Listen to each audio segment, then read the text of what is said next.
Aman. Rory, so there seems to be some mixed messaging coming from the Israelis about the possibility of talks with Lebanon. How is this all playing out, Rory? Yeah, it's not easy plotting a way through those mixed messages. We had the Foreign Minister Gideon Saar on Sunday being asked about potential talks, and he flat out denied it. He said, no way.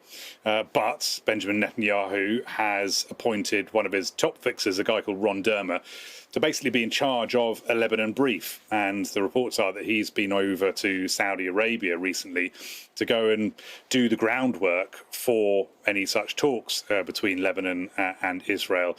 And the president, Isaac Herzog, was very warm when he was reacting to French offers to both host the talks and provide some platform ideas for them. We can listen to that now. I think it's a very positive development. I think it's very important that there should be talks. As the Israeli government confirmed, there will be talks. The talks are very important because it's about time we have an opportunity of moving forward with Lebanon. But there's no date for these talks set, and there's no platform or terms agreed. Heidi was just taking us through the Lebanese complications there. The Israeli side has complications too, and the biggest one, of course, is that on the ground in southern Lebanon, the Israeli army is pushing forward with a massive ground offensive, and the military chiefs say that's not going to stop until Hezbollah is disarmed. Now, Churchill once famously said that jaw is better than war, i.e. talking is better than fighting. But I think the best way of understanding the Israeli position at the moment is a slight mangling of that. They're okay with a jaw, but they want to do the war first, and they're not basically going to stop that until they can negotiate from a position of strength. Yeah, Rory, and meanwhile, the attacks from Hezbollah and Iran have continued across Israel. Tell us what's been happening, Rory.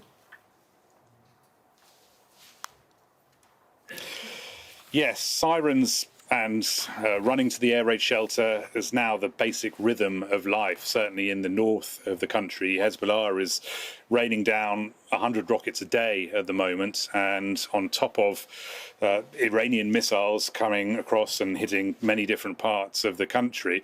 The most recent attack was a Hezbollah rocket that hit the town of Naharia and injured at least 8 people, I think 7 or 8 people, with some of those being children.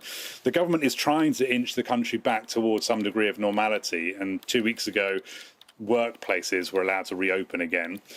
Today, or at least on Monday, the system opened for schools to start once more, but it's graded. There's a traffic light system where risky parts of the country they can't open, and in safer parts of the country they can. But this is getting some pushback at the moment, particularly from local authorities. The mayor of Haifa said, absolutely not where I am. We can't open here, not nearly safe enough yet.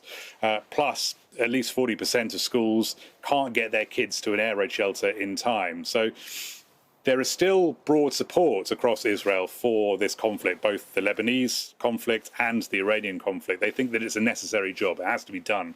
But the strains are starting to show. Rory Challen and Aman. Rory, thank you.